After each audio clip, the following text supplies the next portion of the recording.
Com a palavra, o vereador Cirlei. Senhor presidente, demais colegas vereadores presentes a esta audiência pública, as pessoas das galerias, os internautas, o nosso muito boa tarde. Boa tarde, secretária. Primeiro, secretária, parabenizá-la pelo trabalho.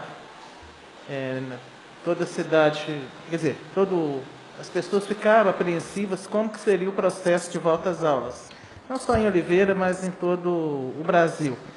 E a gente viu que aqui em Oliveira, vocês só têm que receber os nossos elogios por tudo que foi feito. A gente viu que em algumas outras cidades voltaram, teve escolas que teve que fechar porque teve surto. Não vou entrar no mérito porque isso aconteceu ou não, mas felizmente aqui no nosso município, graças ao planejamento, até o momento, as coisas vêm ocorrendo, acho que acredito, dentro do que foi planejado, do que esperado, sem nenhum surto, sem ter que suspender nenhuma sala, nenhuma turma. Então fica aqui o nosso reconhecimento pelo trabalho que a Secretaria, que você está à frente, leva as nossas considerações a todos os professores por esse trabalho. E isso a gente já tem a elogiar. E acho que isso vem dentro do planejamento. Vocês foram muito pressionados por volta rápida ou não volta, mas vocês souberam esperar o tempo correto.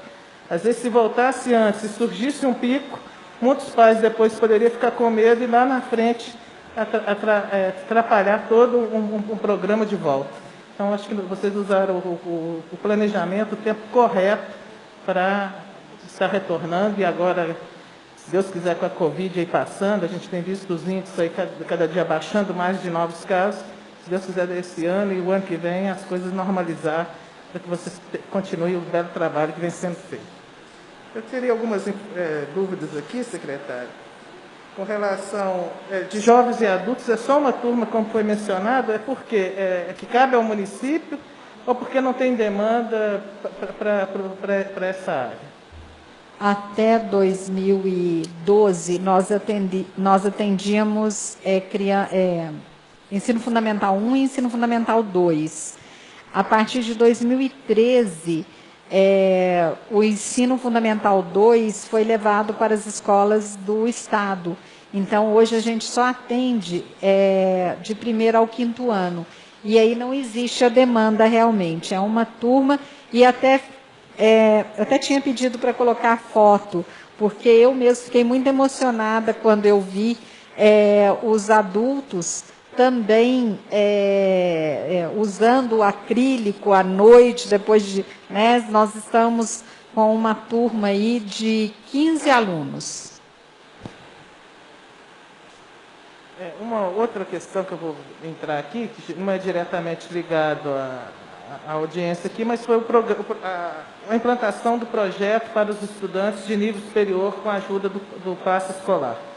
Também devo nós parabenizar a prefeita, a secretaria que o dinheiro vem da Secretaria de Administração, mas tem a coordenação também da Secretaria de Educação, mas algumas dúvidas ainda persistem. Para o ano que vem, esse projeto que começou agora, esses quase 150 que serão beneficiados, eles terão essa ajuda por quanto tempo?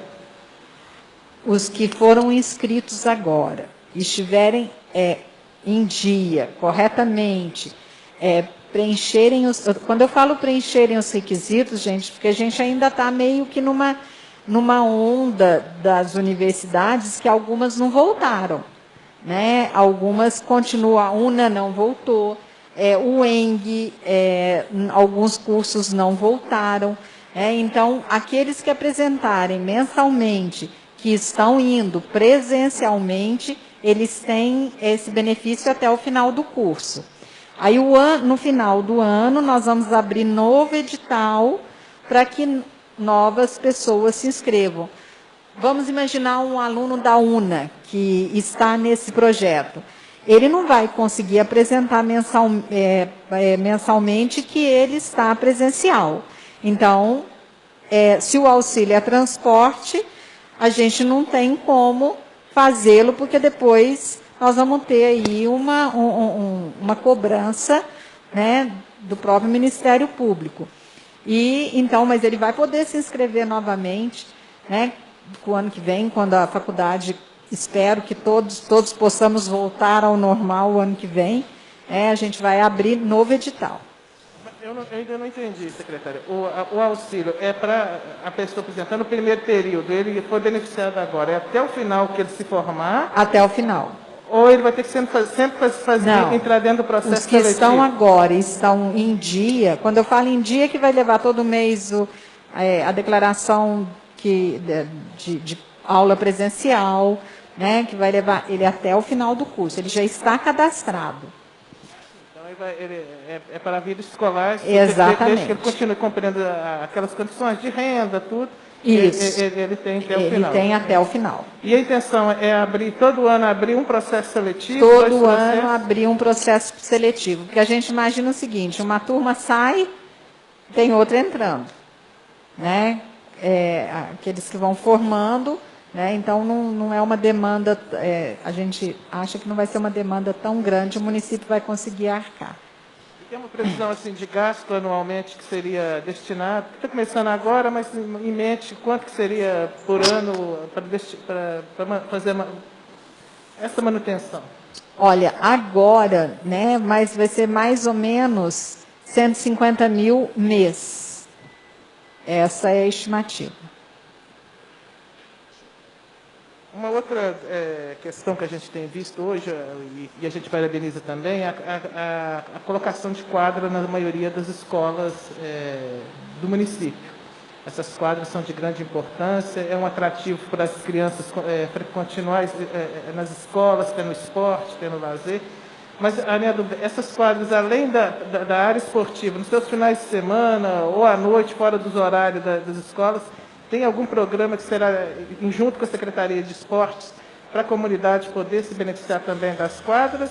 Ou ela só mais para atender mesmo a rede escolar? Não, na quinta-feira passada nós fizemos um lançamento do projeto em parceria com a Secretaria de Esporte, Cultura e Lazer, que são as escolinhas, né? Escolinha de futebol, escolinha de vôlei, né? Então, a gente tem procurado das quadras fazer uma parceria e que a Secretaria de Esporte, aos finais de semana, possa colocar alguém para abrir as quadras que não dão acesso à escola, porque aquelas que dão acesso à escola é mais complicado, né? Mas aquelas que não dão acesso à escola para a comunidade, para que a própria comunidade possa usá-las. Eu acho de fundamental importância, né, uma comunidade participar também do processo das quadras, de poder usar as quadras, mas sempre tem que ter alguém responsável, senão vira bagunça, a quadra que é um bem público, depois acaba sendo mal utilizada. A comunidade tem que entender que a quadra está ali para servir a coletividade, e eu acho que tendo alguém responsável ali pode ser um bom caminho, até para chamar a atenção da questão que é público, mas não é que não tem dono, é de todos. Então, se todo mundo cuidar, todo mundo pode usufruir.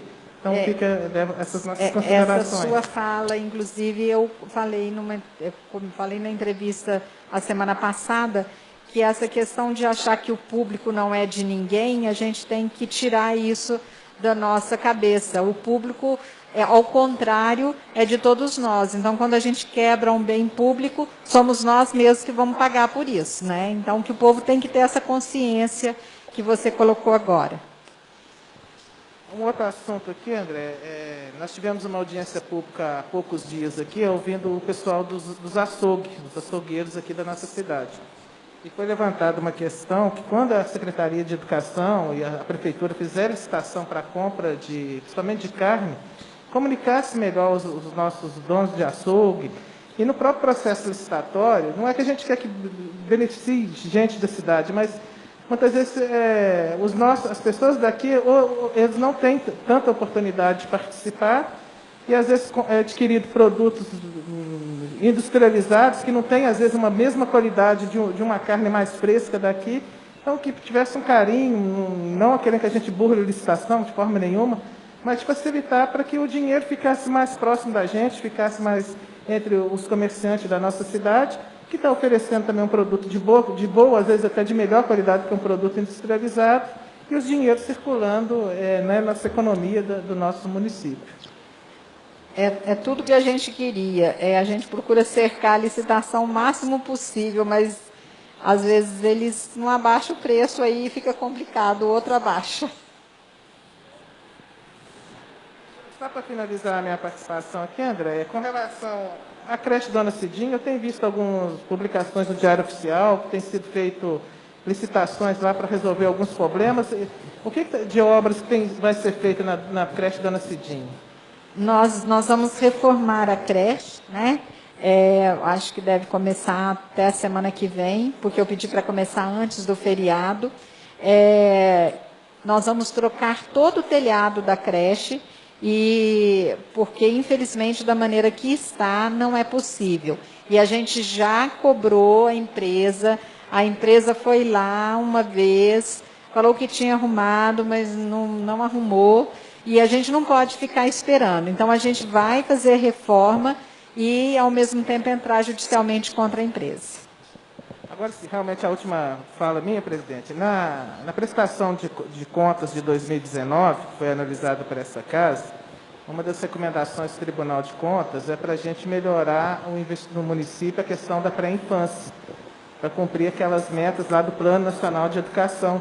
O município ainda tá abaixo. Claro que veio 2020, teve o problema toda da pandemia, não teve questão de fazer os investimentos, mas foi uma observação do Ministério Público que foi relacionado já em 2019. Então, a gente tem essa preocupação, tem uma questão de uma creche de Morro do Ferro, que eu acho que é relacionada à pré-infância. Aqui em Oliveira também a gente sabe que a demanda por creches ainda é alta.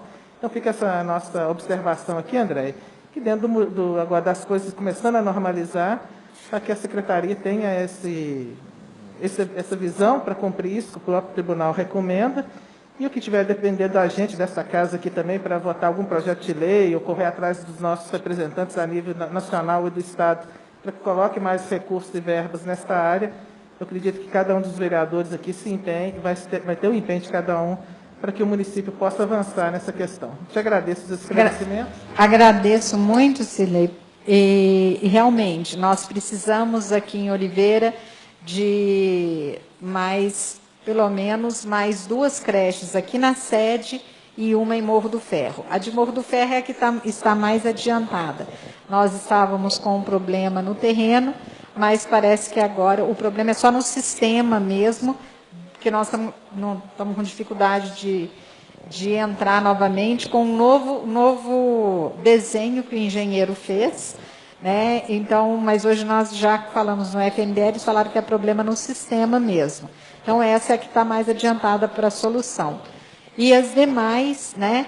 Nós tivemos, infelizmente, um problema com o terreno de uma delas lá que tinha sido trocado com a igreja, depois a igreja não quis mais fazer a troca, e o grande problema é que o FNDE exige, às vezes,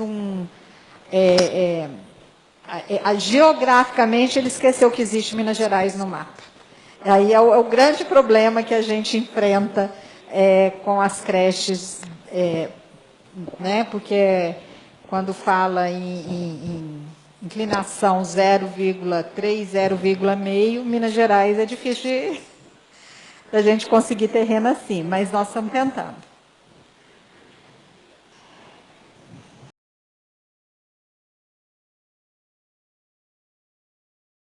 Fica à disposição de vocês o arquivo.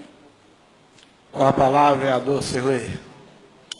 Senhor presidente, Sueli, primeiro, parabenizar pela apresentação. Obrigada.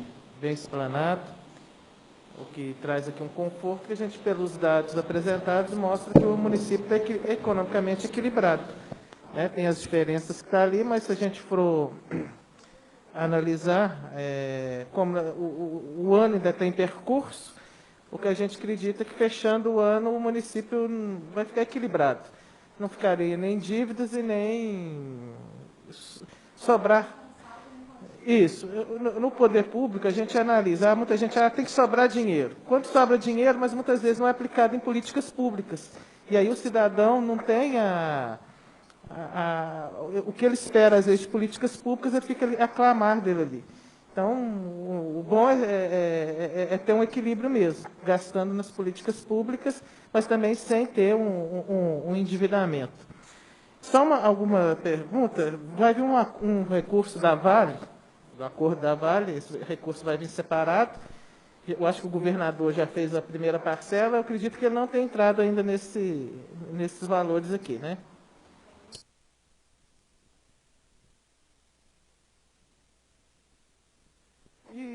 Sério, você que está lá dentro da prefeitura, uma grande cobrança hoje dos servidores públicos nossos é com relação ao plano de cargos e salários. Sei que não é da sua área, não tudo, mas você tem alguma informação se a prefeitura já montou uma comissão para analisar? O que pretende... Esse ano a gente sabe que pela própria lei é proibido dar reajuste, dar aumento, mas pelo menos às vezes estuda os impactos que isso poderia gerar no orçamento do município. Tem tido algum estudo, tem tido alguma comissão, alguém levantando esses dados para que no futuro a gente possa ter o plano de cargo e salário dos servidores?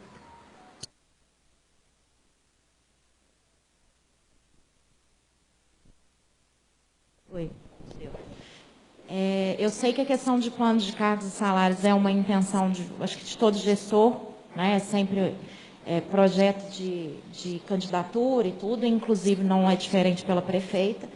Só que é um impacto que tem que ser devidamente estudado, né? Porque para se manter a longo prazo, mas por ser uma questão de gestão mesmo, né? Esse planejamento todo, apesar de haver a intenção, que já foi oficialmente falado pela própria prefeita, de ter a intenção, até que se consiga executar, tem que ter um planejamento anterior muito grande, porque o impacto a longo prazo também é realmente muito grande, né? Mas é uma questão de gestão e que não nos é passado assim a título de informação, como o senhor perguntou, se há comissão, se há algum planejamento, se estão avançando em questões de estudo, né, nesse caso.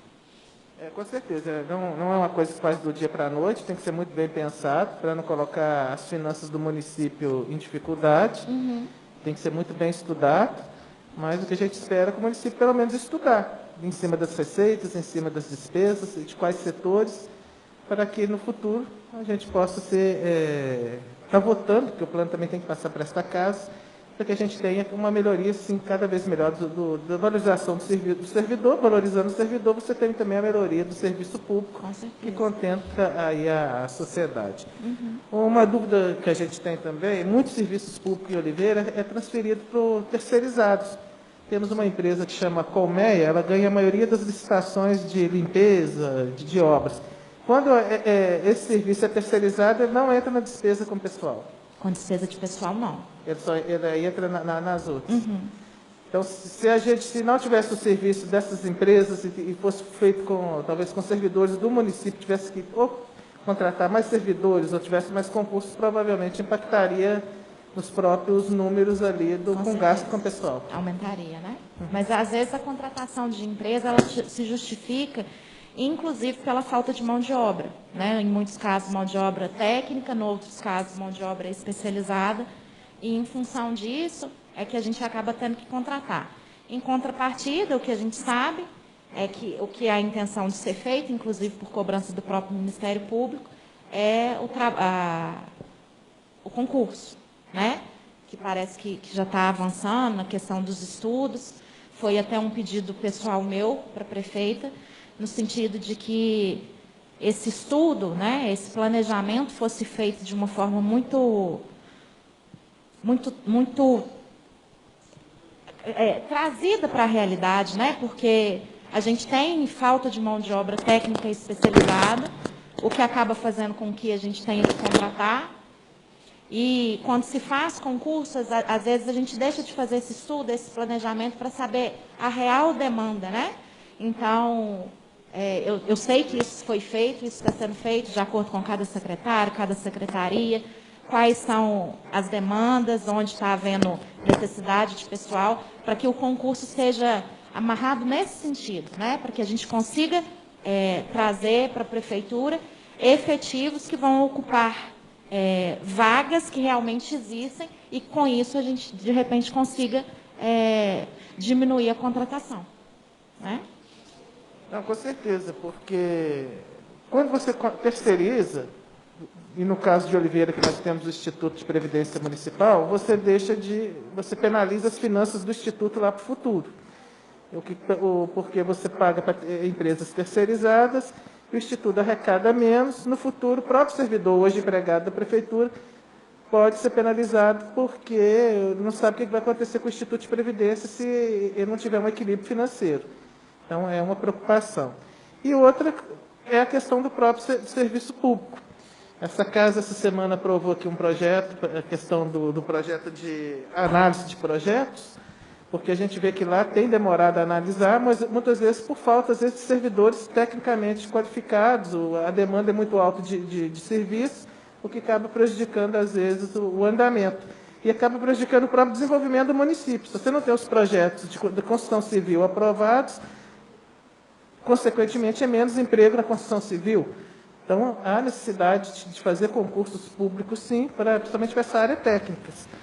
E um concurso também chamativo, porque se você pôr um valor muito baixo do vencimento de um cargo técnico, às vezes a pessoa até aparece, mas depois ela abandona o próprio serviço. Então, por isso que uma coisa também está atrelada ao plano de cargos e salário, são várias variáveis para que a gente tenha cada vez um serviço público de melhor qualidade. Mas essa é só uma observação que eu faço aqui. Te agradeço, parabenizo mais uma vez por vir a essa casa. Vereador. E o que depender de nós aqui como parlamentar, nós estamos aí à disposição. Obrigado. Agradeço e desde já deixo o controle interno à disposição também.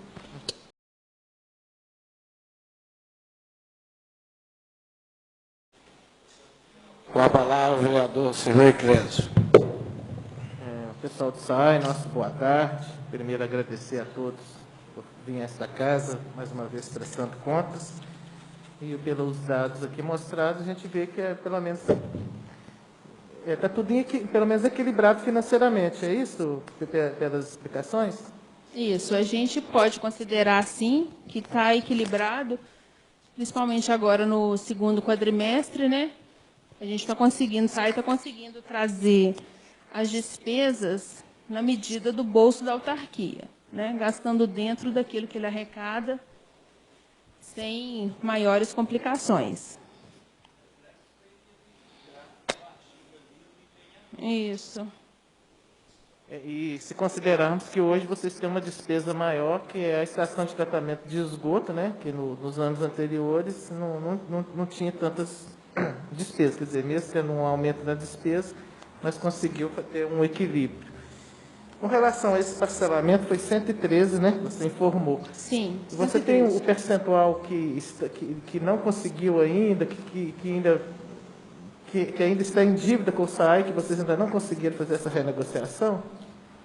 A gente até tem posse desse relatório, sim, mas eu não consegui trabalhar o relatório para trazer para a audiência pública, porque ele é muito grande, ele demandava bastante tempo, eu não tive tempo hábil para realizar, até mesmo porque o parcelamento tem menos de 2 meses que ele está em vigor, né? Tem 1 mês e pouquinho só. Mas a gente já está de posse dessas informações para poder tratar e ver o resultado. Eu parabenizo a autarquia por essa iniciativa, e essa que é a vantagem da gente ter uma autarquia municipal, porque você pode, o próprio contribuinte aqui mesmo, resolver as coisas sem burocracia. Se fosse uma empresa de fora daqui, dificilmente teria isso, ou você teria suspensão do corte, cortaria o fornecimento, e o usuário ficaria em débito, até débito da dívida ativa.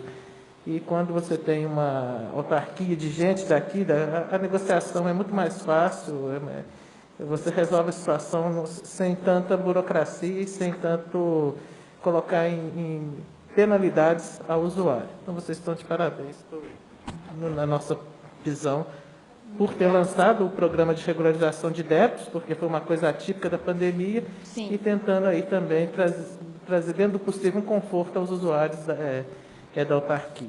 Exatamente. A nossa preocupação mais agora é para o futuro. Nós estamos vivendo mudanças climáticas que cada ano está ficando mais difícil, mas felizmente a gente está, entre aspas, no conforto, porque se a gente comparar quando eu estava vereador aqui, acho que não sei se foi 2012 ou 2014, nós passamos o pior momento que foi 14, né? Isso. Teve que fazer, às vezes, coisas que nem estavam planejadas para tentar achar soluções, como furar poço artesiano, que muitas vezes nem ia dar aquela quantidade de água que a população esperava. E hoje nós estamos aí findando o mês de setembro, pelo menos não tivemos nenhuma informação de falta d'água em Oliveira. Temos o decreto emergencial, mas como foi em 2014, pelo menos de 2014 para hoje, a situação hoje parece que está relativamente melhor. O decreto foi mais a questão de alertar a população sobre a situação e conscientizar, né, para continuar usando a água de forma racional, né, para não faltar. Né? E acho que esse é o nosso desafio para o futuro, arrumar mais maneiras de captar água, de planejar, para que a gente tenha cada vez uma autarquia mais sólida, contribuindo cada vez mais com o desenvolvimento de Oliveira. E a gente só tem a agradecer, parabenizar todos os servidores do SAAI pelo empenho, que sem água nós não vivemos, a água está diretamente ligada ao desenvolvimento, ao crescimento do município, e precisa sempre dar um olhar especial, tanto do Executivo, da Casa Legislativa e de toda a sociedade. Mais uma vez, obrigado a vocês. O que eu tinha de considerações aqui nesta tarde seriam essas palavras. Obrigada, Cirlei.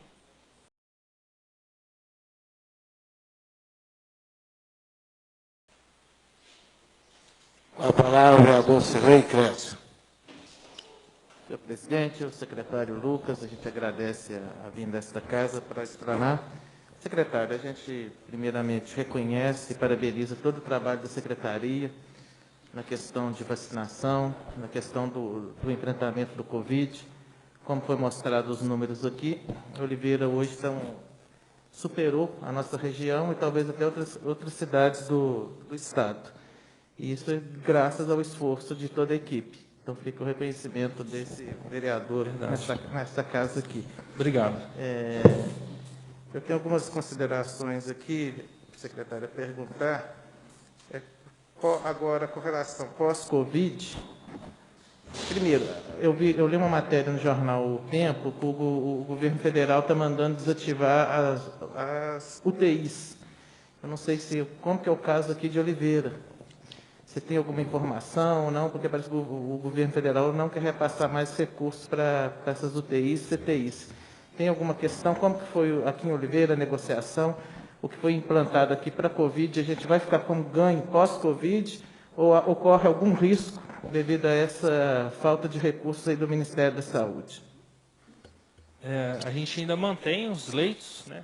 Atualmente nós temos 30 leitos de UTI, 10 suplementar, 10 UTI normal, que é para as doenças, né, tradicionais, e 10 leitos da UTI Covid e 20 leitos de enfermaria Covid. Todos os leitos Covid permanecem contratualizados com o município e não há previsão ainda de cortes, sendo que Oliveira está sendo referência no tratamento Covid-19 para os pacientes da macro-região, que a gente também atendeu várias pessoas. Então, é um hospital que é referência para a macro-região. Então, não foi desabilitado nenhum leito Covid-19 para Oliveira. Mas pós-Covid, esses leitos que foram montados, tem condição deles de entrar na rede pública ou você acredita que serão desativados? Quando acabar essa questão do Covid? Não, toda a estrutura que foi feita em relação à enfermaria, elas vão se permanecer para o SUS, né? Há essa previsão, principalmente pela habilitação que nós conseguimos há um ano atrás, que é da alta complexidade de neurocirurgia, que é um avanço importante. Oliveira era o segundo município da macro-região, né, que são mais de 54 municípios, hoje são 55, que tem alta complexidade. Então, esses leitos vão ser utilizados, todo o recurso que foi gasto em relação ao Covid no hospital vai ser utilizado pelos pacientes depois, elevador, tudo mais. Só essa questão das habilitações da UTI, que eu acredito que a gente precisa ver qual que é o cenário que o governo federal vai fazer para o financiamento. A gente pretende manter, né, a UTI suplementar e a normal funcionando. Não, tranquilo, secretário. Com relação a recurso, secretário, eu queria uma dúvida minha, essa questão de teto MAC. Eu não entendo não é da minha área, eu não entendo. Quando a gente vai, às vezes, conversar no hospital, que às vezes a gente tenta intermediar algum recurso, lá o teto MAC não suporta, teria que haver um aumento do teto MAC. Você poderia dar uma explanadinha, só para a gente tentar entender como funciona isso? Então, nós estamos utilizando, né, a equipe técnica do deputado federal Paulo Biacchio para fazer essa revisão da questão do teto MAC, mas realmente a gente já identificou que alguns deputados conseguem fazer o direcionamento correto no cadastro da emenda parlamentar para o hospital. Alguns deputados realmente, eu acho que é por uma questão de equipe técnica, de não saber fazer o cadastro da forma correta. Isso aí a gente já recebeu de alguns, por exemplo, agora a gente tem uma do senador, que é do Carlos Viana, que pediu o cancelamento da emenda, que foi cadastrada errada, para fazer de forma correta para o hospital. Mas a gente já passou toda a orientação para o gestor do hospital de como que ele deve proceder para solicitar esse aumento do teto MAC. Isso é uma informação importante, porque eu estava conversando com o provedor a semana passada e eu estava preocupado que o teto é 9 milhões e já não tinha mais, mas então foi interessante essa informação. Outra questão, Lucas, com relação, agora pós-Covid, o retorno das cirurgias eletivas. Você tem uma previsão de demanda, de quanta demanda reprimida aqui em Oliveira, de quanta cirurgia eletiva há necessidade de ser feita? A Secretaria já está trabalhando nessa questão para tentar desovar essa demanda aí, para acelerar assim que começar a voltar à normalização? Sim, a gente recebeu até um recurso, né, o hospital recebeu para um fortalecimento das cirurgias eletivas, a gente já voltou com as cirurgias eletivas, está indo bem a fila, a gente pretende normalizar, né, a fila pré-pandemia, né? E a gente aguarda realmente que a gente consiga que os médicos voltem a operar, né? Alguns médicos, infelizmente, não voltaram a operar pelo SUS. A gente ainda está tentando conversar com eles, casos de urologia, enfim. Mas a gente está focado no andamento, a fila está andando e logo a gente acredita que vai zerar essa fila. Em Minas Gerais já são mais de 300 mil cirurgia eletiva reprimida. O próprio governo do estado estava tentando usar até as UPAs para tentar, nos casos mais simples, tentar resolver o mais rápido possível. É importante falar que Oliveira, a eletiva funcionava, né, antes da pandemia e isso gerava uma fila menor, né, perto do que os outros municípios tinham. Tem um município vizinho aqui, né, que é Campo Belo, que não há cirurgias eletivas. O prefeito tem que comprar cirurgias, a gente utiliza todo o recurso do Estado, tabela SUS, para ser feitos esses procedimentos. Com relação a uma pergunta aqui, secretário, não sei se está na sua área, mas com relação à preocupação desse vereador com o gerador do hospital, o gerador de energia elétrica. A gente está vendo preocupação com racionamento de energia, com questão de pico de energia. Você sabe se o nosso hospital está bem equipado, se houver algum pico de fornecimento de energia, se lá tem condição de suprir isso, ou se não tem algum desse detalhe? Porque eu sei que é relacionado ao hospital, mas fica essa pergunta. Não, sim, o hospital ele é cadastrado na CEMIG como uma unidade que nunca pode ser, né, desligada, como as unidades de saúde também.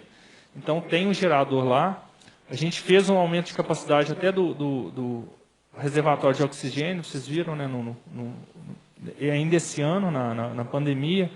Então, a gente está fazendo a estruturação dessa parte, né, de capacidade de segurança, né, dos critérios básicos, água, né, oxigênio e luz.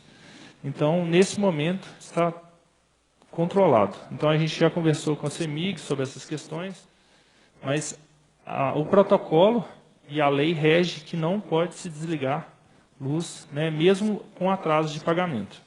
A preocupação nossa mais é a questão até de apagão, né? Porque nós vimos algumas cidades do Rio de Janeiro que houve ocorrer apagão. Às vezes, em cima de uma cirurgia, dá um apagão, se o hospital não estiver equipado, mas tendo o conforto de ter o gerador, já traz um pouco mais de segurança aí para os pacientes.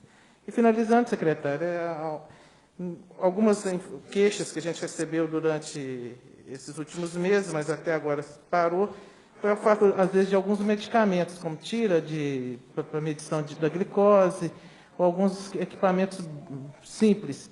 Eu até tive uma resposta da secretaria, que houve um problema na questão no atraso, né, do fornecimento por algumas empresas, mas é uma questão que precisa ficar sempre atento para não deixar faltar esses itens, porque senão, às vezes, acaba gerando revolta e desnecessário dos munícipes. Era só essa observação que tinha a fazer. Com mais, agradecer pela vinda a esta casa e parabenizar pelo trabalho que vem sendo desenvolvido. Obrigado, presidente. Obrigado, É secretário. importante falar sobre essa questão da farmácia. Infelizmente, os fornecedores, né, que participam das licitações têm passado muita dificuldade em relação à obtenção de insumos básicos, né, para a produção dos medicamentos. Então, essas são as respostas que a gente recebe. Nós já notificamos vários fornecedores. Então, a única alternativa que a gente teve é aumentar o nosso pedido, né, para que tenha um estoque maior. E tentar, né, criar uma segurança de fornecimento. Mas, mesmo assim, para aumentar o nosso estoque, nós estamos com muita dificuldade com esses fornecedores. Porque eles são muito grandes. Então, eles fornecem para vários municípios.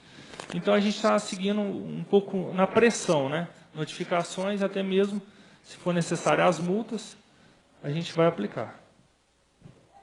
Acompanhe o trabalho do vereador Sirlei Clécio em www.sirleiclécio.com.br e também nas suas redes sociais.